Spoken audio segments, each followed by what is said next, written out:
Welcome to YouTube channel Commerce Live. चलो पहचान बनाए, मैं हूं सबा कलीम और आज हम आपको पढ़ाएंगे क्लास 12 का business study board model objective question, जो आपके एग्जाम से प्रॉपरली रिलेटेड होगा। तो वीडियो को बिल्कुल भी मिस मत कीजिएगा और ना ही स्किप कीजिएगा, बल्कि वीडियो को एंड तक देखिएगा। तो चलिए फटाफट क्वेश्चन की तरफ बढ़ते हैं, लेकिन उससे पहले कुछ मोटिवेशनल बातें याद रखना। जो झुक सकता है वो सारी दुनिया को झुका भी सकता है। जब आप में इतनी ताकत है कि हाँ आप किसी के आगे झुक जाए, तो आप में इतनी मेहनत नहीं कर सकते हैं आपकी आप सारी दुनिया को अपने आगे झुका ले। एकदम झुका सकते हैं। कभी भी इतना रखना चाहिए अपने अंदर कॉन्फिडेंस कि हाँ जब हम किसी के आगे झुक सकते हैं तो सारी दुनिया को हम अपने आगे झुका भी सकते हैं। तो चलिए फटाफट क्वेश्चन की तरफ बढ़ते हैं। क्वेश्चन नंबर फर्स्ट आपकी स्क्रीन पे ये रहा। देखिए क्वेश्चन नंबर फर्स्ट कितना मजेदार है। उपभोक्ता संरक्षण अधिनियम के अंतर्गत विवाद आते हैं। उपभोक्ता संरक्षण अधिनियम जो आता है, कंज्यूमर प्रोटेक्शन एक्ट, उसके अंतर्गत उसके अंडर कौन कौन से विवाद आते हैं? तो ऑप्शन है आपका कंपनी के अंश संबंधी विवाद, दंडित प्रकृति के विवाद, विक्रेता द्वारा दोषी माल के विक्रय संबंधी विवाद, या फिर नौकरी संबंधी। तो कंपनी के अंश संबंधी विवाद ये तो होगा नहीं, क्योंकि उपभोक्ता संरक्षण अधिनियम यानी कस्टमर से संबंधित है। उसके बाद से दंडित प्रकृति के विवाद ये भी आपका होगा नहीं। विक्रेता द्वारा दोषी माल के विक्रय संबंधी विवाद होगा कि नहीं होगा? चलिए दूसरा देखते हैं, नौकरी संबंधी। अब उपभोक्ता संरक्षण अधिनियम में नौकरी कहाँ से आ जाएगा? तो ये भी आपका नहीं होगा। तो आपका आंसर क्या हो जाएगा? सी। तो फ्रेंड्स आपका आंसर हो जाएगा विक्रेता द्वारा दोषी माल के विक्रय संबंधी विवाद। जैसे एग्जांपल में समझिए, अब कोई सेलर विक्रेता अपने कस्टमर को दिखाए स्पार्क्स का जूता, बोला कि हाँ हाँ बहुत अच्छा कंपनी है का, ब्रांड है का, मस्त खूब चल रहा है, और उसको दे दे स्पार्क्स का जूता, तो वो तो दोषी हुआ ना, विक्रेता दोषी हो गया। तो देखिए आपका ऑप्शन भी वही है, विक्रेता द्वारा दोषी माल के विक्रय संबंधी विवाद उपभोक्ता संरक्षण अधिनियम के अंतर्गत आते हैं। समझ में आया? नेक्स्ट क्वेश्चन देखिए आपकी स्क्रीन पे, भारत में उपभोक्ता संरक्षण अधिनियम प्रभावी है। कंज्यूमर प्रोटेक्शन एक्ट जो है भारत में कब प्रभावी है? तो आपका ऑप्शन है 15 अप्रैल 1986 से, 15 अप्रैल 1987 से, 15 अप्रैल 1988 से, या फिर इनमें से कोई नहीं। तो आपका आंसर हो जाएगा बी, 15 अप्रैल 1987 से। भारत में उपभोक्ता संरक्षण अधिनियम कब से प्रभावी है? तो 15 अप्रैल 1987 से। नेक्स्ट क्वेश्चन आपकी स्क्रीन पे है, उपभोक्ता संरक्षण अधिनियम पारित हुआ था। इससे पहले क्वेश्चन क्या था? भारत में कब प्रभावित हुआ था? भारत में उपभोक्ता संरक्षण अधिनियम कब प्रभावी हुआ था? तो उसका आंसर क्या था? 15 अप्रैल 1987। लेकिन अब क्वेश्चन क्या है आपकी स्क्रीन पे कि उपभोक्ता संरक्षण अधिनियम पारित हुआ था। ये भारत का आपने पूछा, पूरे वर्ल्ड का पूछ रहे हैं। पूरे वर्ल्ड में उपभोक्ता संरक्षण अधिनियम जो कंज्यूमर प्रोटेक्शन एक्ट है वो कब पारित हुआ था, कब लागू किया गया था, कब घोषित किया गया था? तो ऑप्शन है आपका 1786 में, 1886 में, 1980 में, या फिर 1996 में। तो आपका आंसर हो जाएगा सी, 1986 में। पूरे वर्ल्ड में कंज्यूमर प्रोटेक्शन एक्ट जो था 1986 में लागू हुआ था, लेकिन भारत में 15 अप्रैल 1987 से उपभोक्ता संरक्षण अधिनियम प्रभावी हुआ था, यानी कि लागू में आया था। नेक्स्ट क्वेश्चन आपकी स्क्रीन पे है, उपभोक्ता संरक्षण अधिनियम के अंतर्गत शिकायतकर्ता से आशय है। ऑप्शन है उपभोक्ता से, राज्य सरकार से, केंद्र सरकार से, या फिर सभी। तो जो under the consumer protection act जो है उसके अंडर में शिकायत से क्या आशय है? तो उपभोक्ता, राज्य सरकार, केंद्र सरकार, ये सभी। तो आपका आंसर हो जाएगा डी, सभी से है। नेक्स्ट क्वेश्चन है, उपभोक्ता विवाद निवारण एजेंसी है। अब उपभोक्ता विवाद निवारण जो एजेंसी है वो ऑप्शन है जिला मंच, राज्य आयोग, राष्ट्रीय आयोग या फिर सभी। तो जिला मंच भी है, राज्य आयोग भी होगा, राष्ट्रीय आयोग भी होगा। तो आपका आंसर क्या हो जाएगा? डी।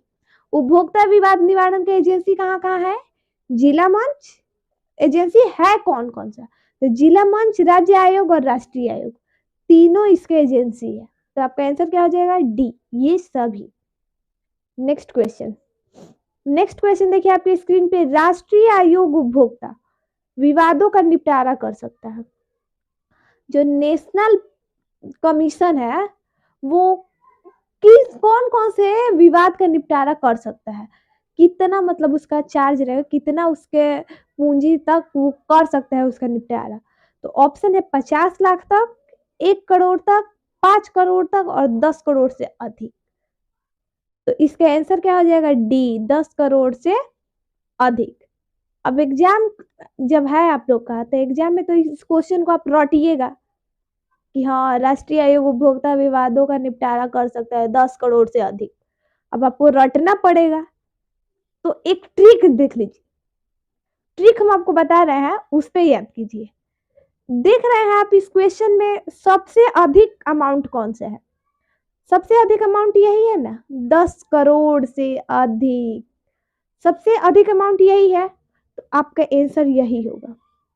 अब जैसे आप जाइएगा एग्जाम में और उसमें अगर याद रखिएगा, याद करने की कोई जरूरत नहीं है, सिर्फ इतना याद रखिए कि जो सबसे ज्यादा अमाउंट होगा उस पर टिक लगा देना है। सबसे ज्यादा जो भी अमाउंट आपके ऑप्शन में आ जाएगा एग्जाम में, तो आपका आंसर भी वही होगा। नेक्स्ट क्वेश्चन देखिए, नेक्स्ट क्वेश्चन, राज्य आयोग उपभोक्ता विवादों का निपटारा कर सकता है। इससे पहले हम आपको क्या बताए थे? राष्ट्रीय आयोग यानी कि नेशनल साइड पे, और ये है स्टेट लेवल पे, और एक होता है जिला लेवल पे, जिला मंच। तो देखिए अब राज्य में हम लोग कौन से राज्य में है लो? बिहार में है लो, बिहार में है लो ना। तो राज्य आयोग उपभोक्ता विवादों का निपटारा कर सकता है। तो ऑप्शन है आपका 20 लाख तक, 50 लाख तक, 1 करोड़ तक या 1 करोड़ से अधिक। अब देखिए इसमें भी ट्रिक है, सबसे ज्यादा जो अमाउंट होगा वही आपका आंसर होगा। 3 को होता है उपभोक्ता विवादों का निपटारा, 3 तरह से किया जाता है, एगो राष्ट्रीय आयोग, एगो राज्य आयोग, एगो जिला मंच पे। तो तीनों का एक ही ट्रिक है याद करने का, जिसमें सबसे ज्यादा अमाउंट होगा, तीनों के ऑप्शन में सबसे ज्यादा अमाउंट जो भी होगा आपका आंसर वही होगा। इससे पहले जो हम बताए थे देखिए उसमें भी 10 करोड़ है सबसे ज्यादा, तो ये आपका आंसर है। और इसमें भी आपका 1 करोड़ सबसे ज्यादा है, तो आपका आंसर क्या हो जाएगा? 1 करोड़। नेक्स्ट क्वेश्चन देखिए, नेक्स्ट क्वेश्चन अभी बताया ना आप लोग को जिला मंच। तो देखिए जिला मंच उपभोक्ता विवादों का निपटारा कर सकता है। ऑप्शन है 25 लाख तक, 50 लाख तक, 75 लाख तक या फिर 1 करोड़ तक। अभी हम आपको बताए हैं कि जो भी अमाउंट सबसे ज्यादा होगा वो आपका आंसर होगा। 25 लाख ज्यादा है? नहीं है। 50 लाख ज्यादा है? नहीं है। 75 लाख? नहीं है। 1 करोड़। चारों ऑप्शन में से 1 करोड़ ढेर हो ना, बहुते ढेर है। तो आपका आंसर क्या हो जाएगा? 1 करोड़ तक। तो चलिए अब हम आपको पढ़ाएंगे नेक्स्ट एपिसोड, यानी कि ये आपका लास्ट एपिसोड है, लास्ट चैप्टर है। तो लास्ट चैप्टर में जो आपका क्वेश्चन है उस फटाफट क्वेश्चन की तरफ आने से पहले, उस क्वेश्चन तक पहुंचने से पहले हम आपको बताएंगे कुछ इंपॉर्टेंट बात। देखिए मन को इतना मजबूत बनाओ कि किसी के व्यवहार से मन की शांति न भंग ना हो जाता। अब अपने मन को इतना मजबूत बनाइए कि किसी के व्यवहार से मन की शांति भंग ना हो पाए। अब जैसे एग्जाम्पल बताए, मान लीजिए एगो लड़का है खूब पढ़ रहा है, खूब पढ़ने में बिजी है, तले सामने से एगो खूबसूरत लड़की गुजर गई। आहा का लड़की बिया, मन के शांति गायब, पढ़ाई पे से मन हट गया। हुआ ना। तो वही है कि मन को इतना मजबूत बनाइए कि किसी के व्यवहार से मन की शांति भंग ना हो पाए। चलिए फटाफट क्वेश्चन की तरफ बढ़ते हैं। क्वेश्चन है आपका, उद्यमिता नेतृत्व प्रदान नहीं करती। Entrepreneurship fails to lead.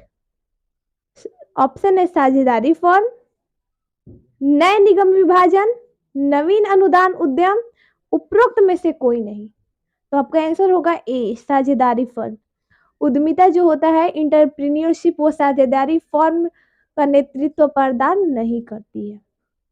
Next question आपके स्क्रीन पे है, उद्यमिता के उपबंध या अवरोध पोषित करते हैं। ऑप्शन है नवसृजन, लाभदायकता, अनिश्चितता, इनमें से कोई नहीं। तो आपका आंसर हो जाएगा ए, नवसृजन। अब इंटरप्रीनियरशिप जो है, इंटरप्रीनियर है, बड़े बड़े जो लोग इंटरप्रीनियर है, उद्यमी है, तो वो नवसृजन नए नई चीजों का निर्माण करेंगे। तो नए नई चीजों का निर्माण करें तो उसमें नया नया बाधा भी तो आएगा, ऐसे तो नहीं वैसे ही निर्माण हो जाएगा, नहीं हो पाएगा। जब किसी चीज को नवसृजन किया जाता है, किसी चीज का निर्माण किया जाता है, तो उसमें बहुत से बाधा आते हैं, बहुत से रुकावट आते हैं। तो वही क्वेश्चन है आपकी स्क्रीन पे कि उद्यमिता के उपबंध या अवरोध पोषित करते हैं। उद्यमिता का जो रुकावट होता है वो पोषित करते, तो नवसृजन। निर्माण कीजिएगा तभी ना कोनो बाधा आएगा, निर्माण मत कीजिए, बैठे रहिए चुपचाप, तो बाधा कहां से आएगा। नेक्स्ट क्वेश्चन आपकी स्क्रीन पे है, उद्यमिता आश्वस्त होती है के द्वारा।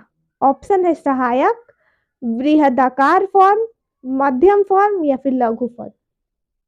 तो उद्यमिता जो होती है वो बृहदाकार फर्म यानी कि लार्जर फर्म के द्वारा, बड़े फर्म के द्वारा आश्वस्त होती है। नेक्स्ट क्वेश्चन आपकी स्क्रीन पे है, उद्यमितीय लक्षण निम्न में से संबंधित है। ऑप्शन है कार्य सृजक व्यवहार, लाभ सृजन व्यवहार, जोखिम वहन व्यवहार या फिर उपभोक्ता में से कोई नहीं। तो आपका आंसर क्या हो जाएगा, सी, जोखिम वहन व्यवहार। उद्यमिता जो लक्षण है वो किससे संबंधित है, जोखिम वहन व्यवहार से। नेक्स्ट क्वेश्चन है, सामाजिक उपगम्यता के अनुसार उद्यमिता है according to sociological approach entrepreneurship. Option है भावुकता की प्रक्रिया, भूमिका निष्पादन प्रक्रिया, आर्थिक परिवर्तन की प्रक्रिया या फिर उपरोक्त सभी। तो आपका आंसर हो जाएगा बी, भूमिका निष्पादन प्रक्रिया। फिर से क्वेश्चन समझिए, सामाजिक उपगम्यता के अनुसार यानी कि सोशियोलॉजिकल अप्रोच के अनुसार इंटरप्रीनियरशिप है यानी उद्यमिता है, तो भूमिका निष्पादन प्रक्रिया है। आई होप आपको वीडियो बहुत अच्छा लगा होगा, और यदि वीडियो अच्छा लगा तो लाइक कीजिए और ज्यादा से ज्यादा शेयर कीजिए। और यदि आपने अभी तक हमारे चैनल को सब्सक्राइब नहीं किया है तो सब्सक्राइब कर लीजिए, ताकि जितना भी हम लेटेस्ट वीडियो अपलोड करते हैं उसका नोटिफिकेशन सबसे पहले आपके मोबाइल पर जाए। तो चलिए तब तक के लिए आपसे अलविदा लेते हैं। That's all.